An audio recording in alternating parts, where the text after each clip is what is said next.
ಇದನ್ನ ವೀರಗಲ್ಲು ಅಂತ ಕರೀತಾರೆ.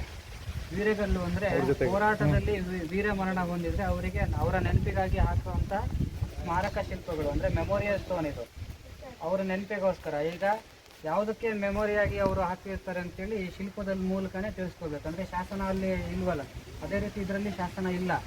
ಅದಕ್ಕೆ ನಾವೇನು ಮಾಡಬೇಕು, ಶಿಲ್ಪದ ಮೂಲಕನೇ ತಿಳ್ಕೊಬೋದು. ಇದು ಈಗ ಈ ವೀರಗಲ್ಲುಗಳು ಇದೆಯಲ್ಲ ಮೇಲ್ಭಾಗ, ಎಲ್ಲ ವಿವರಣೆಗಳು ಇಲ್ಲಿಂದ ಶುರು ಆಗುತ್ತೆ. ಇದು ಫಸ್ಟ್ ಪಾರ್ಟು, ಇದು ಸೆಕೆಂಡ್ ಪಾರ್ಟು, ಇದು ಥರ್ಡ್ ಪಾರ್ಟ್. ಈ ಫಸ್ಟ್ ಪಾರ್ಟಲ್ಲಿ ಏನೇನು ಕಾಣ್ತಾ ಇದೆ ಅಂದರೆ, ಆ ಕಡೆ ಯುದ್ಧದ ವಿವರಣೆ ಕಾಣ್ತಾ ಇದೆ. ಆ ಕಡೆ ಕುದುರೆ ಮೇಲೆ ಬಂದು ಯುದ್ಧ ಮಾಡ್ತಾ ಇದ್ದಾರೆ. ಈ ಕಡೆ ಹಸುಗಳು ಇದೆ, ಇವೆಲ್ಲ ಹಸುಗಳು ನೋಡಿ.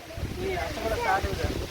ಈ ಹಸುಗಳ ಸಾಲು ಏನಂತ ತೋರಿಸ್ತಂದ್ರೆ, ಅವಾಗ ಇಲ್ಲಿ ಗೋಸಂಪತ್ತು ಹೇರಳವಾಗಿತ್ತು. ಜೊತೆಗೆ ಕಳ್ಳರು ಕೂಡ ಇದ್ರು. ಹಸುಗಳನ್ನು ಯಾರೋ ಕಳ್ಳರು ಬಂದು ಕತ್ಕೊಂಡು ಹೋಗ್ತಿದ್ದಾಗ ಯುದ್ಧ ನಡೆದಿದೆ. ಹಸುಗಳನ್ನು ವಾಪಸ್ ಊರಿಗೆ ಕರ್ಕೊಂಡು ಬಂದಿದ್ದಾರೆ. ಅವಾಗ ಈ ಯುದ್ಧ ಏನು ನಡೀತು, ಅದರಲ್ಲಿ ಇವನು ವೀರಮರಣ ಹೊಂದಿದ್ದಾನೆ. ವೀರಮರಣ ಹೊಂದಿದ್ದಾನೆ. ಅದಕ್ಕೆ ಅವನಿಗೇನು ಮಾಡ್ತಾರೆ, ಇಲ್ಲಿ ಅವನು ವೀರಮರಣ ಹೊಂದ್ರೆ ಅವನೇ ಏನು ಮಾಡ್ತಾನೆ, ಸ್ವರ್ಗಕ್ಕೆ ಹೋಗ್ತಾನಲ್ವಾ. ಇಲ್ಲಿ ಸ್ವರ್ಗ. ಇದು ಪಲ್ಲಕ್ಕಿ ಭಾಗ. ಇದು ಪಲ್ಲಕ್ಕಿ. ಇಲ್ಲಿ ಇವೆರಡು ದೇವಕನ್ಯಕೆಯರು ಇವರು. ಅಂದರೆ ಅವಾಗ ಈ ಯುದ್ಧಕ್ಕೆ ಪ್ರೇರಣೆ ನೀಡುವಂತಹ ಪದಗಳು ಬರ್ತಾ ಇತ್ತು. ಸತ್ತೋದ್ರೆ ದೇವಕನ್ಯಕೆಯರು ಬಂದು ನಮಗೆ ದೇವರ ಪಾದದಲ್ಲಿ ಇರ್ತಾರೆ. ನಾವೇನಾದರೂ ಗೆದ್ದು ಬಂದರೆ ನಮಗೆ ರಾಜ್ಯಲಕ್ಷ್ಮಿ ಸಿಗುತ್ತೆ ಅಂತೇಳಿ. ಅಂದರೆ ರಾಜ್ಯಲಕ್ಷ್ಮಿ ಅಂದರೆ ನಮಗೆ ಭೂಮಿ ಸಿಗುತ್ತೆ ಮತ್ತು ನಮ್ಮ ರಾಜ್ಯ ಎಲ್ಲ ನಮ್ಮ ಇದಕ್ಕೆ ಆರ್ಥಿಕ ಕೊಡುತ್ತೆ ಅನ್ನೋದು ಅವಾಗ ಒಂದು ಫೇಮಸ್ ಕಥೆ ಇತ್ತು. ಆ ರೀತಿಯೇ ಅವರು ಹೋರಾಟ ಮಾಡೋರು. ಈಗ ನಾವು ಜೈ ಜವಾನ್ ಜೈ ಕಿಸಾನ್ ಅನ್ನಲ್ವಾ, ಆ ರೀತಿಯೇ ಅವಾಗ ಈ ರೀತಿ ಹೋರಾಟ ಮಾಡಿ ಸಾಯಬೇಕು. ಅಂದರೆ ಏನಾದರೂ ಈಗ ಗೊತ್ತಿರೋಂಥ ದಿನ ನಾವು ಸಮಾಜ ಸೇವೆ ಮಾಡಬೇಕು, ನಾವು ಇದನ್ನು ಮಾಡಬೇಕು, ಮುಂದಿನ ಪೀಳಿಗೆಗೆ ನಾವೇನಾದರೂ ಒಂದು ಕೊಟ್ಟು ಹೋಗಬೇಕು ಅಂತೇಳಿ. ಅದಕ್ಕೆ ಈಗ ಜಿತೇನ ಲಭ್ಯತೆ ಲಕ್ಷ್ಮಿ ಮೃತೇನಾಪಿ ಸುರಾಂಗನ ಅಂತೇಳಿ ಬರುತ್ತೆ. ಫೇಮಸ್ ವಾಕ್ಯ ಇದು. ಅಂದರೆ ಗೆದ್ದರೆ ರಾಜ್ಯಲಕ್ಷ್ಮಿ ಸಿಗುತ್ತೆ, ಮೃತೇನ ಸ್ವರ್ಗ ಸತ್ತು ಹೋಗ್ಬಿಟ್ರೆ ಸುರಾಂಗನೆಯರು ಬಂದು ನಮಗೆ ದೇವ್ರ ಪದ ಕರ್ಕೊಂಡು ಹೋಗ್ತಾರೆ. ಮತ್ತು ಕ್ಷಣ ವಿಧ್ವಂಸಿನಿ ಕಾಯಕ ಚಿಂತ ಮರಣೇ ರಣೆ ಅಂತೆ. ಅಂದರೆ ಕ್ಷಣ ಬಂದು ಹೋಗುವಂಥ ಜೀವಕ್ಕೋಸ್ಕರ ಯಾಕೆ ಇಷ್ಟು ವೇದನೆ ಪಡ್ತೀಯ, ಹೋರಾಟ ಮಾಡಿ ವೀರಮರಣ ಹೊಂದು ಅಂತೇಳಿ ಅವಾಗ ಪದಗಳು ಬರ್ತಾಯಿತ್ತು. ಅದೇ ರೀತಿ ಅವರು ಕೂಡ ಹೋರಾಟ ಮಾಡ್ತಾಯಿದ್ರು. ಒಬ್ಬರು ನೋಡಿ ಒಬ್ಬರು ಹೋರಾಟ ಮಾಡಿ ಹೋಗ್ತಾಯಿದ್ರು. ಈಗ ನಾನು ಹೋಗಿ ಹೋರಾಟ ಮಾಡಿ ವೀರಮರಣ ಹೊಂದೆ ಅಂದರೆ ನನ್ನನ್ನು ಇನ್ನೂ 4 ಜನರು ಅನುಸರಿಸೋರು.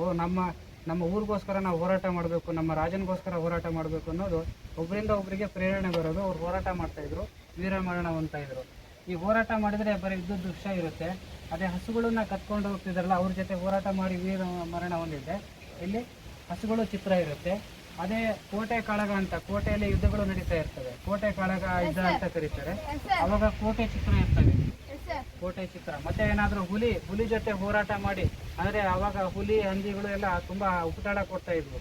ಅವಾಗ ಏನಾದರೂ ಹುಲಿ ಜೊತೆ ಹೋರಾಡಿದರೆ ಇಲ್ಲಿ ಹುಲಿ ಚಿತ್ರ ಇರ್ತಾ ಇತ್ತು. ಅದೇ ಹಂದಿ ಜೊತೆ ಹೋರಾಡಿದರೆ, ಅಂದರೆ ಈಗ ಬೆಳೆಗಳೆಲ್ಲ ಹಾಳು ಮಾಡೋವು ಹಂದಿಗಳು. ಅವಾಗೇನ ಹಂದಿ ನಾವು ಬೇಟೆಯಾಡಕ್ಕೆ ಹೋದಾಗ ಅವನ್ನ ಸತ್ತು ಹೋಗ್ಬಿಟ್ರೆ ಹಂದಿ ಚಿತ್ರ ಹಾಕಿರೋರು. ಇಲ್ಲಿ ಮೇಲ್ಗಡೆ ಅವ್ರ ಶಿಲ್ಪಗಳಿರೋವು. ಆ ರೀತಿ ಯುದ್ಧದ ವಿವರಣೆ ಕೊಡುವಂಥ ಭಾಗ ಇದು. 1ನೇ ಭಾಗ ಇದು.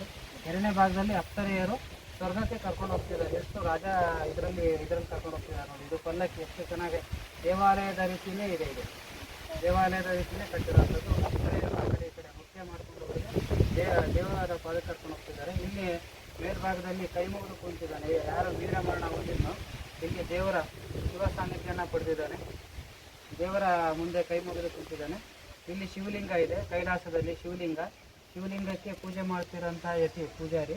ಮತ್ತು ಶಿವಲಿಂಗದ ಮುಂದೆ ಯಾವಾಗಲೂ ನಂದಿ ಇರುತ್ತೆ, ನಂದಿನ ಬಿಡಿಸಿರುವಂಥದ್ದು. ಇಷ್ಟು ಮಾಹಿತಿ ಕೊಡುವಂಥದ್ದು ವೀರಗಲ್ಲಿದು. 1ನೇ ಭಾಗ ಇದು. ಇಲ್ಲಿ ಇದಾದಮೇಲೆ ಅಪ್ಸರೆಯರು ಸ್ವರ್ಗಕ್ಕೆ ಕರ್ಕೊಂಡು ಹೋಗೋದು. ನಂತರ ಅವರು ಶಿವನ ಸಾನ್ನಿಧ್ಯ ಸೇರುವಂಥ ಶಿಲ್ಪ. ಇದು ಸ್ವರ್ಗಸ್ಥ ಭಾಗ ಅಂತ ಕರೀತಾರೆ. ಇಷ್ಟು ಮಾಹಿತಿ ಕೊಡುವಂಥ ವೀರಗಲ್ಲು. ಇದು ಎಷ್ಟು ಕಾಲ ಇರ್ಬೋದು ಅಂದರೆ ಸುಮಾರು 12-13ನೇ ಶತಮಾನದ್ದು. ಸುಮಾರು 800 ವರ್ಷ ಹಳೇದಿದು. ಆವಾಗ ಹೋರಾಟ ಮಾಡಿ ವೀರಮರಣ ಹೊಂದಿದ್ದು ಹಾಕಿರುವಂಥದ್ದು ಈ ವೀರಗಲ್ಲು ಅಂತ ಕರೆಯುವಂಥದ್ದು ಇದು. ಇದನ್ನು ತುರುಗೋಳ ವೀರಗಲ್ಲು ಅಂತ ಕರೀತಾರೆ. ತುರು ಅಂದರೆ ಹಸುಗಳನ್ನು ಕರೆ ತರುವಂಥ ಹೋರಾಟದಲ್ಲಿ ವೀರಮರಣ ಹೊಂದಿರೋದಕ್ಕೆ ನೆನಪಿಗೆ ಹಾಕಿರೋಂಥ ತುರುಗೋಳ ವೀರಗಲ್ಲು ಇದು. ಸುಮಾರು 12-13ನೇ ಶತಮಾನದ್ದು. ಈ ರೀತಿ ಬೇರೆ ಬೇರೆ ವೀರಗಲ್ಲುಗಳು ಸಿಗ್ತವೆ ಬೇರೆ ಬೇರೆ ಊರುಗಳಲ್ಲಿ. ತುಂಬ ಚೆನ್ನಾಗಿದೆ ಈ ವೀರಗಲ್ಲು. ಬಳಪದ ಕಲ್ಲಿನಲ್ಲಿ ಕೆತ್ತನೆ ಮಾಡಿರುವಂಥದ್ದು. ಇಲ್ಲೂ ಕೂಡ ದೇವಸ್ಥಾನದ ರೀತಿಯೇ ಕೆತ್ತನೆ ಮಾಡಿದ್ದಾರೆ. ಇದು ದೇವಸ್ಥಾನ